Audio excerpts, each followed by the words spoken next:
It's Weekly Metal Reviews here today.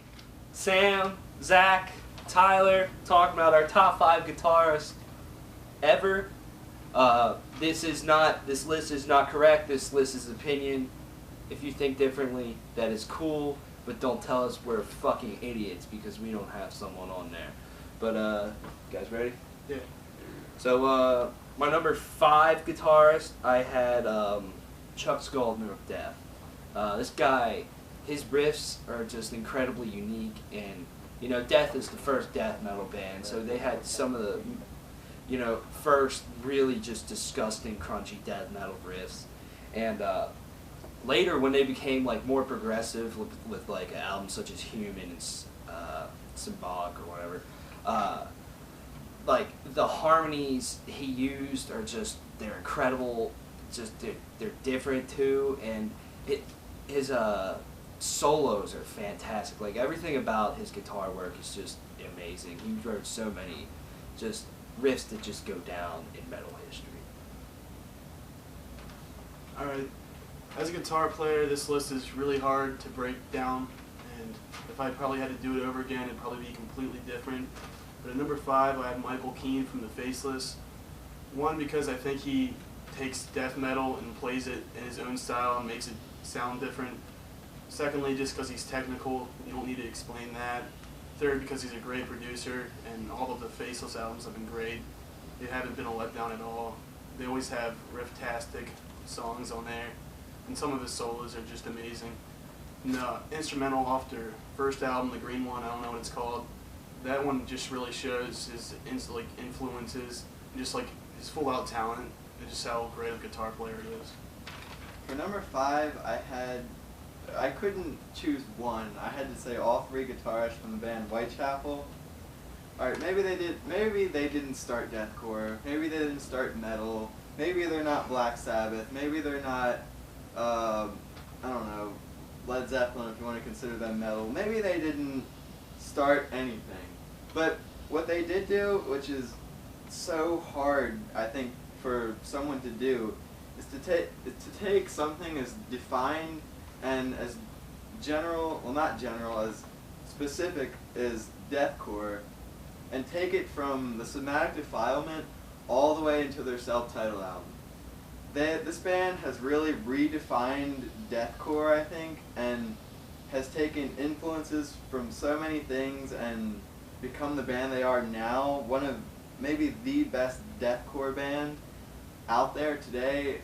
It's maybe they didn't start anything, but to do something with what they've been given, they've done a lot. And I really think these guys are creative, innovative, and just geniuses. Number 4, I had Dimebag Darrell from Pantera. You know, this guy, he's just legendary. He just kind of redefined guitar playing in the early 90s, and he did things when Pantera came out that nobody else really did, you know, with his dive bombs and just incredibly just sick solos and guitar riffs, and his amazingly heavy guitar tone. It's just, this guy is legendary. Alright, for number 4, I had Mark Arquivo. I think that's how you say his name, from Vila Mea. Now, this guy pretty much takes everything that metalcore and deathcore guitar playing is and just plays it at the most advanced level that I think's possible, or really yet that can be seen. It's not like generic stuff, but he adds his own style to it. But like, you break down his guitar style, break down his riffs, and look at them, it's pretty much deathcore, metalcore to the most advanced playing style. And just some of the riffs he does are just amazing. Some of the, like, just the speed and technicality and what he can do with them, and just how they're structured. Like, some riffs will be on the bottom, 1st or 6th string, chugging or something, then it'll be all the way up on the higher end of the neck. It's ridiculous, but yeah. Number 4, I had, same as Tyler, Dimebag Darrell. I think, as far as metal guitarists go, Darrell Abbott is probably, no one makes fun of him. No one is ever going to make fun of him, or they're going to get their ass beat, because this guy is just one of the personifications of metal. He embodies what just beat the fuck out of someone metal is, I think. He has said such an inspiration on modern metal guitarists, from anyone from Avenged Sevenfold, if you want to call them metal, to After the Burial. The cool thing about this dude is, like, you know, all those amazing riffs and solos and shit, he would come into the studio just hungover, drunk, high on anything he could get his hands on and just pull this shit out of his ass. And that's awesome, I think, that he could do such a thing. But yeah, Dimebag Darrell, number 4. Number 3, I have Jerry Cantrell from Alice in Chains. To me, this guy, he probably has my favorite guitar sound ever. But, I mean, he's not the best guitar player in the world, but the stuff that he wrote and has done is just incredible. Like, he can't sit down and, you know, out-shred, you know, I don't know, Jason Richardson, but, you know, he's a damn good guitar player. His solos that he does do are awesome, and I just think he wrote so many unbelievable riffs that just everybody knows, and Jerry Cantrell, man, he's amazing. He's an amazing guy. He's a very cool guy. For number 3, I have Dimebag Darrell. Pretty much say everything these guys already said, but basically Dimebag, he's one of the like biggest guys known for riffs. He's like pretty much the guy next to Tony Iommi from Black Sabbath when it comes to riffs. Like, he has some of his catchiest riffs, like whether it's Walk, the intro to Cowboys from Hell, 5 Minutes Alone. You can name them all, and you'll know one riff like right from the start in your head. But yeah, there's not too much to add. But he's just one hell of a guitar player. Not only that, but I think he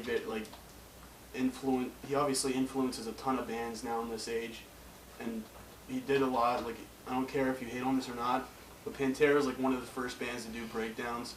I don't care if you hate metalcore and hate anything, or you're just an elitist and you would only like Pantera. They pretty much have breakdowns in their music. I feel like a lot of bands, especially bands in like 2000 and on era like Lamb of God, you can tell they're heavily influenced by Pantera, and they have a lot of breakdowns, kick-ass breakdowns in their music. So, yeah.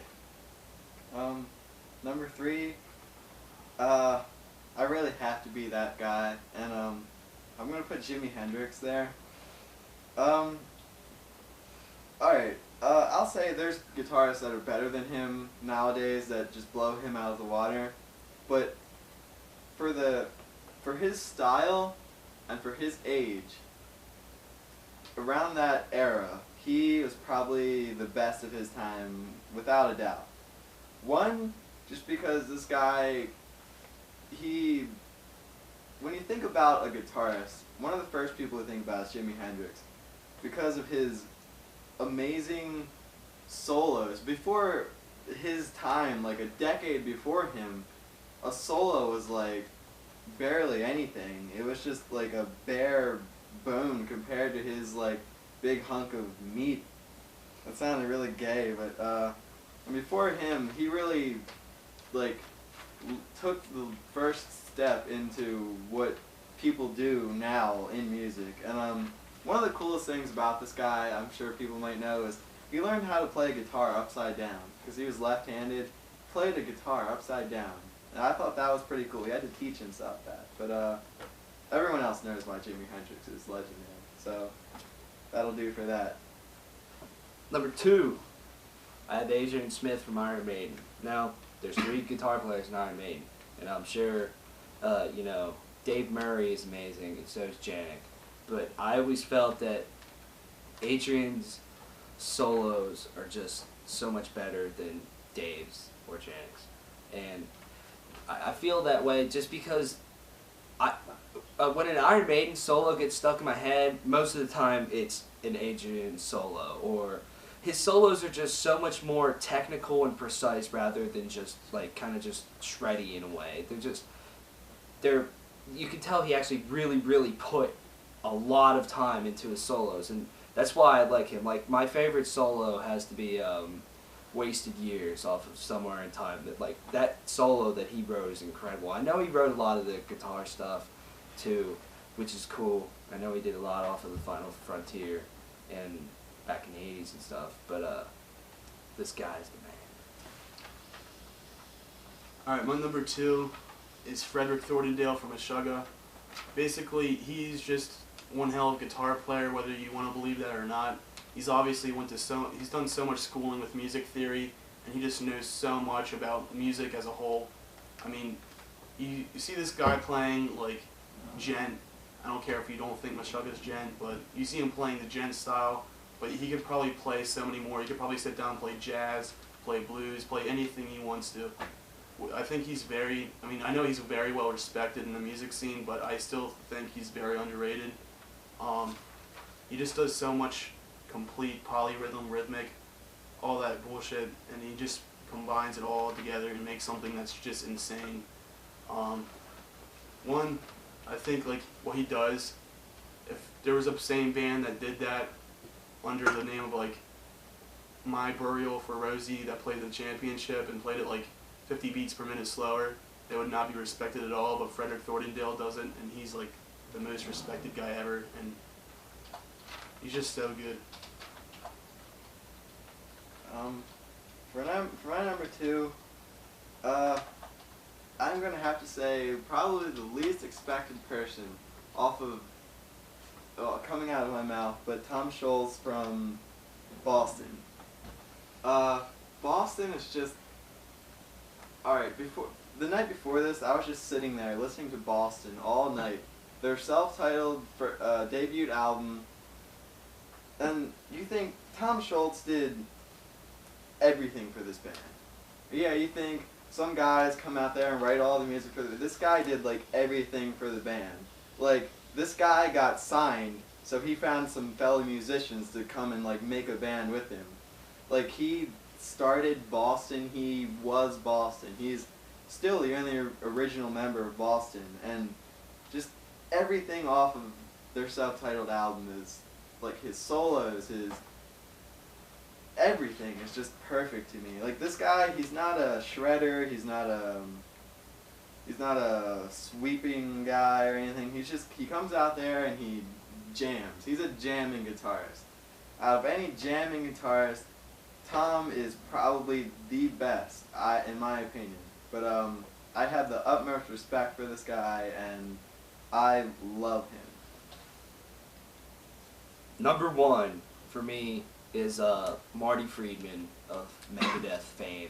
You know, he's not in Megadeth anymore, but he did many albums, starting with Rust in Peace on through the 90s, Megadeth. And to me, he is the greatest guitar player. He has so much influence on me personally as a guitar player. I love sitting down and learning his solos. They're just, to me, the greatest solo of all time is Tornado of Souls off of Rust in Peace. You cannot deny that solo is perfectly written. From every note, every moment of that solo is just absolutely perfect. It leaves me speechless to listen to it, and I've heard it at least a good 70, 80 times just because that solo just is so killer. And he's written so many other good solos, but it's just his whole style of playing is just so unique and beautiful and technical, and he writes everything that he writes is just gold.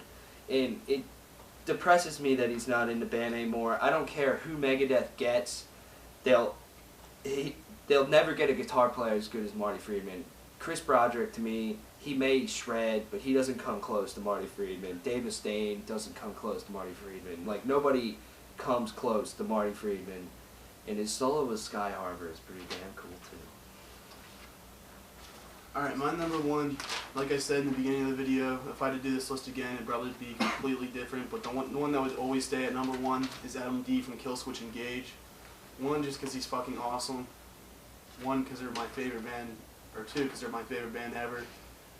And he's produced so many albums of so many just subgenres of metal, and you can tell he has such a just advanced mind in music. and just he's not like a show-offy guitarist. He doesn't like sweep like 1,000 beats per minute.